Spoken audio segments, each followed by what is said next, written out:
Rob Newton Resource Hour. Like it on Facebook. Put your questions on there. We'll deliver them to Dr. David Klein. But an awful lot of people who listen to this radio station and who live in this area are always concerned about osteoporosis.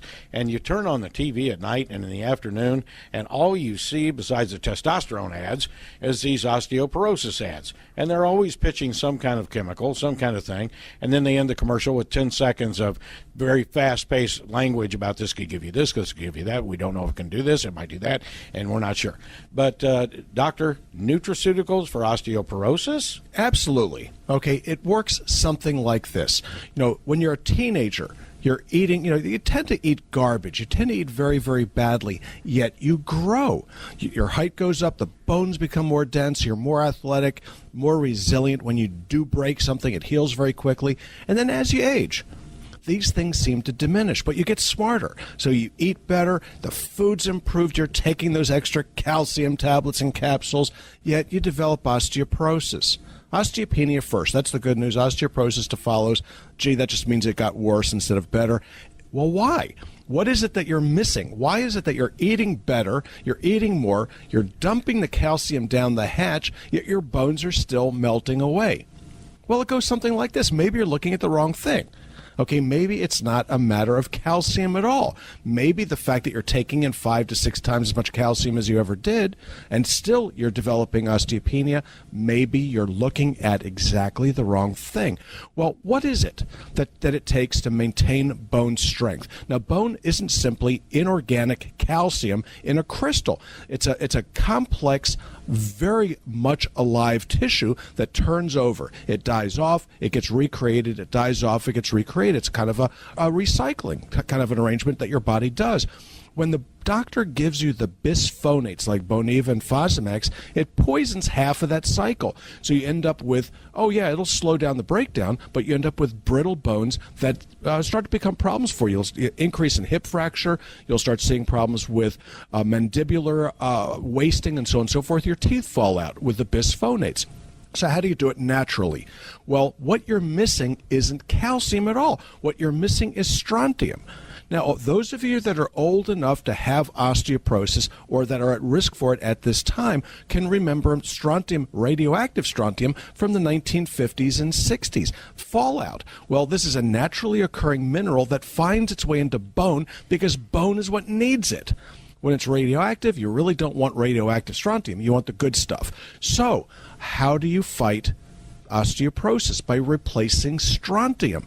The dosage, 200 to 400 milligrams once, twice a day, is sufficient for most individuals. A chelated strontium. In Europe, okay, they have something called strontium renylate. It's a prescription there. Here it's over the counter as strontium citrate. But what else do you need besides strontium? Well, of course, you need to make sure you have enough calcium in your diet, but there's something called vitamin K2. Not to be confused with vitamin K1 or K3, but vitamin K2. K2 combined with vitamin D3 and strontium will actually start to reverse the osteopenia development. You can start seeing improvements in your bone density by doing nothing more than K2, D3, and strontium. Now, it's a good idea to take your minerals. Why? Because you do need trace amounts of manganese, magnesium, and boron. But with a chelated mineral complex, K2, D3, strontium, you are good to go. So, that being said, what in the world are you waiting for? There are no downsides for this, and none of this stuff is expensive. You need not spend a ton of money on this. Now, why is it that women develop osteoporosis before men do? And all men will develop osteoporosis if given enough time. It has to do with these estrogen issues. Guys' estrogen levels go up with age and women's drop. Okay, you have to have estrogen in order for the bone to be deposited. So guys are blessed with the estrogen and cursed with it at the same time, whereas women, you are out of luck. Okay, testosterone goes to zip, estrogen goes to zip, progesterone goes to zip, and you have a lot of organ systems going to heck in a handbasket all at the same time. For the common person, myself included, why does osteoporosis present itself with the person being almost bent over? Okay, well, if you can imagine, okay, what do they call it? The cinder block. Okay, cinder block is hollow. Okay, you have a back side and a front side. If you took away the front side and started to chisel it, your wall would start to fall towards you. When you have osteoporosis of the spine, it typically causes the wall to fall forward. You don't find that wall going backwards. You have very few people end up with osteoporotic changes looking at the sky. Looking down, you bet. Where does this typically occur? It occurs at the mid-thoracic area. Okay, why? Well, there's a little artery there called the artery of Adam Kiewitz, as if it really makes a difference. It feeds off at about T10, but as you get older, this arterial supply starts to diminish. It's also the area where the flexibility of the thoracic spine, which is very inflexible, and the lumbar area, which is, they come together. It's a weak area. And so when you flip forward, when you lean forward, when you look down, it puts pressure, it puts a stress on the anterior vertebrum. And when it starts to crunch, you develop what's called a wedge fracture. Okay, like any other wedge, it's got a tall side and a short side. The short side is in the front. You start leaning forward. Once that happens, it's all over Irene. So the trick to this is to get the bone density back. And what does it cost to do this? About $30-35 a month. It's not terribly expensive, maybe a little bit more if you're older, because the older you are, the more of the stuff you need. Now, why? Why do we develop these mineral deficiencies anyway? The question why is the thing that fascinates me most about medicine. Well, as you get older, your GI tract, your gastrointestinal tract becomes less and less able to extract these minerals from our diet. So when you're a kid, okay, it's just unfair. That it's unfair that youth is wasted on the young. When you're young, you can extract the minerals easily. As you get older, it becomes harder and harder. So it takes more to be ingested to get just the right amount to keep out of trouble. So when you look at these numbers on these vitamin bottles that say recommended daily allowance, okay, that is given a young person with a perfect GI tract and an athletic ability, and usually they're men in their 20s. Why? Because that was what was tested when they came up with them.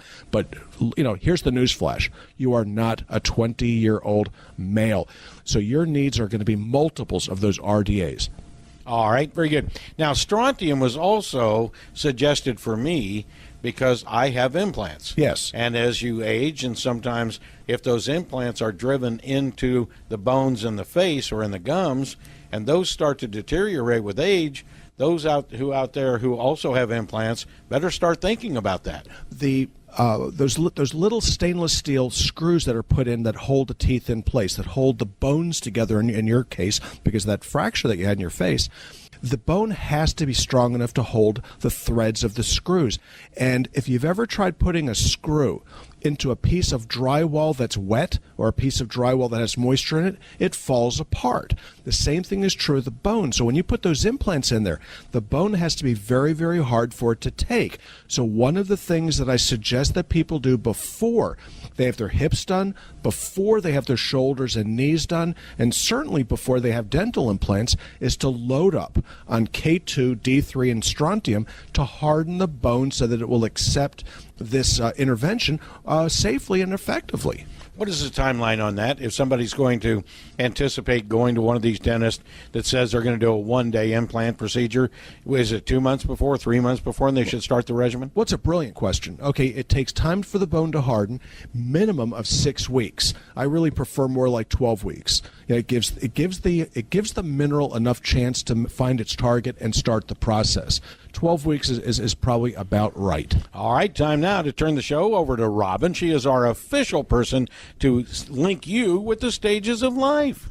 If you'd like to see Dr. Klein, give the office a call at 407-679-3337. And if you'd like some more information, visit our website at stagesoflife.net. Our office hours are Monday through Thursday from 8 to 5, and we're located in Longwood at 1917 Booth Circle. And we invite you to come in anytime and visit our health store. Thank you so much. And again, we'll be talking to Dr. David Klein next week. We always have him 3 days a week, but lately we've been running him 5 days a week because the information is so good. Monday and Tuesday now are the best of. Wednesday, Thursday, and Friday are all brand new.